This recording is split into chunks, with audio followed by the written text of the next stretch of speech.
Good evening, guys. This side Rahul Magan here as a Group Chief Executive Officer, Treasury Consulting, and also a venture capitalist. Before I proceed, let me remind you all that in our description section of every YouTube video, there is a link, and that link covers all the free groups and social platforms on which we are spreading our knowledge. This link is absolute. All the groups which are mentioned in the links are absolutely free of cost, and there is nothing which we charge to join these groups. These all are complementary in nature. Apart from that, if you need any information about our Android app and our hedge fund desk, you are definitely welcome to WhatsApp me. There is a great saying in the life is that if you are on a mission, then a whole universe will definitely come together and help you. And I think that Reliance Industries Limited plus Amazon is on a mission. So Mr. Ambani is on a mission from Reliance retail angle. Amazon is in a mission from a different angle, but both companies are in a mission. In this pandemic, when majority of the globe faced the heat, the big oil companies of the globe are being forced to sell off their headquarters. In fact, the jewels they claim themselves as jewels. Many top drilling companies of the globe are closed. And guys, if you look at the Bloomberg bankruptcy index, then you will feel like, boss, what is going on? Really difficult to track. Considering all that, we got another information today on 24th September, and that is Reliance Retail, which is once again an e-commerce venture of basically part of e-commerce venture of Reliance Industries. They being got around 5,500 crores via KKR, whereby KKR pumped up around 1.28%, took the stake to the tune of 1.28%, precisely 1.3%. So we got some data. And before I go to the data, I would like to correct one thing that I was expecting that Mr. Ambani would cover Reliance Retail in India. Of course, he would definitely, but one news which I got today that's really surprised me is Mr. Ambani intentions is beyond India as well.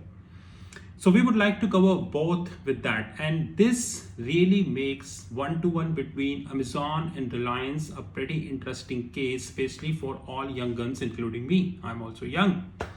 So KKR picked around 1.28% stake by paying to the tune of rupees 5,500 crores. As per the data available in the public domain, the second such in 2 weeks brings the total funding into Reliance Retail Ventures to 13,000 crores. And with a record investment of around 1,52,000 crore in the digital asset platform, which is Jio. So if I add total 1,52 plus 13, the total tune to the 1,65,000 crores. And Reliance Retail has just started. Of course, one thing which we need to understand very clearly is that retail is always not a profitable business. And this is a universal fact. So how Reliance Retail would turn out to be a profitable business eventually and maybe always, that is very difficult to see. In fact, very interesting to see, because even Amazon, the journey was not easy. Now it is easy, but initially it wasn't very easy. In fact, in India also, Amazon is still in losses, to be honest.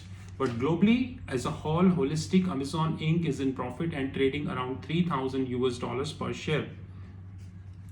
We got another beautiful information from here, and that information is that in Reliance Retail, KKR picked around 1.28% to the tune of $0.75 billion, while Silver Lake picked around 1.7%. which precisely mean around 3% stake is already being sold, and the value of that 3% is around $1.8 billion.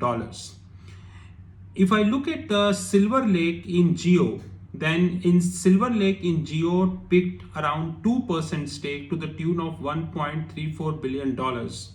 So this is little bit cheap if I compare this.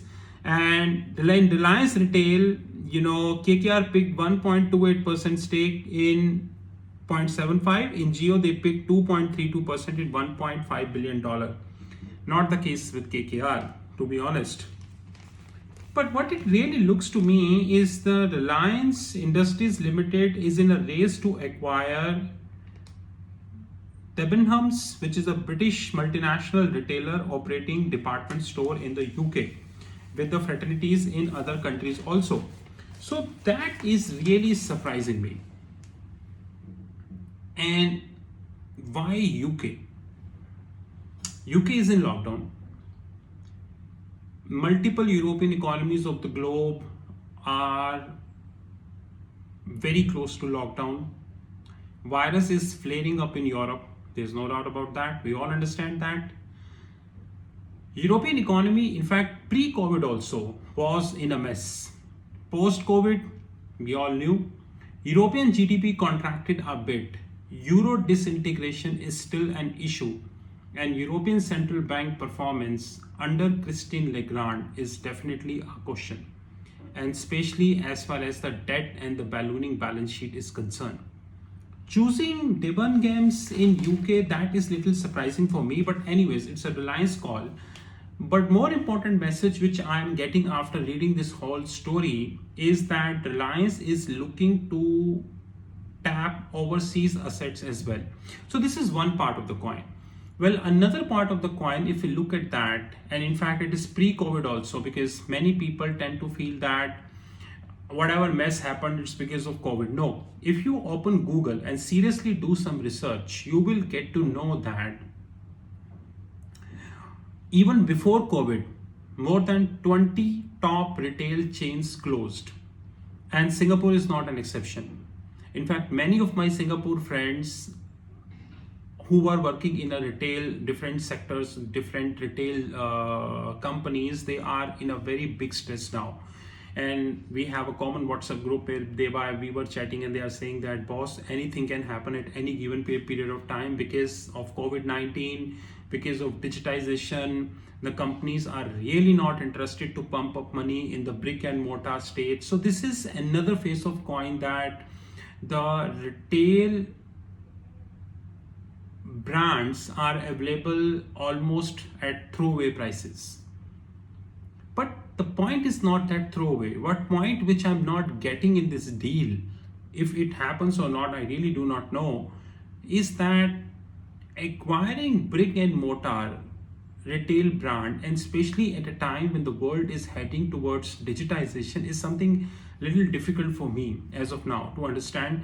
Maybe eventually once we get more information on this matter, I would surely love to, because I'm definitely following Reliance as a hedge fund manager. I'm following Reliance, and we bought Reliance at 1400 and now it is closer to 2200. Thanks to the risk off, it receded a bit, but I know that Reliance is heading higher. I might not be surprised even if Reliance crossed 2,500 immediately in another 2 weeks, provided the risk off risk off goes. But expecting risk off goes so easily is a foolish act, because risk off is a kind of cricket pitch. Cricket pitch change their behavior instantly and make every batsman surprised. Similarly, risk off can come at any point of time. But one thing which is sure, that overseas retail assets is now very cheap. That is a sure fact. So example, had it been a similar kind of deal by anyone done somewhere in 2015, the cost might be 1 GBP, and today the cost is less than 40 cents. That is a sure fact. But one important thing is the maintenance also. And that is little a tricky case. But having said that, the established players like Amazon, Walmarts and multiple, they are having their overseas assets, but Amazon is maintaining them very well. No doubt about that. How this war will shape up, we really do not know. But one thing is sure that, like Mr. Ambani said in the annual general meeting, that uh, huge investments in the Reliance retail on the cards, I think the job has started. Till what extent the monetization will happen, we really do not know. We will continue to get all information from the media sources. But one thing I'm sure is that Reliance is doing a decent job in doing asset monetization, while Amazon is also tapping up new sources of revenue, and Amazon is being a private, profitable, highly profitable company. And of course, guys, I really do not know, you know, not, Amazon is one of the leading in stocks as far as the Standard & Poor is concerned. And whenever the Bloomberg say the tech sell-off, it includes Amazon also, guys. So if Amazon not performed well, like if Reliance not performed well, they have ability to take Nifty down. If Amazon not perform well, they have ability even to take Standard & Poor down. So both are mammoths. But one thing which is sure is that a lot of business learnings are on the cards, and how Reliance retail will pick up, that's more important. And more important to me, apart from Reliance retail, is the Bharti and Vodafone. Of course, because of risk off, I understand Bharti went down to 430. To me, it's a buying call. I think that it's a right move. It's a right price for Bharti Airtel. While Vodafone is still around 9.25, I think there is a long way Vodafone has to go. The Supreme Court decision is definitely in the favor of Vodafone, but the jury is definitely not conducive. You need to work really hard for that. It's like a cricket match. You need to fight till the last ball to survive. Really not easy for Vodafone, but yes, the road ahead is less bumpy than what it was.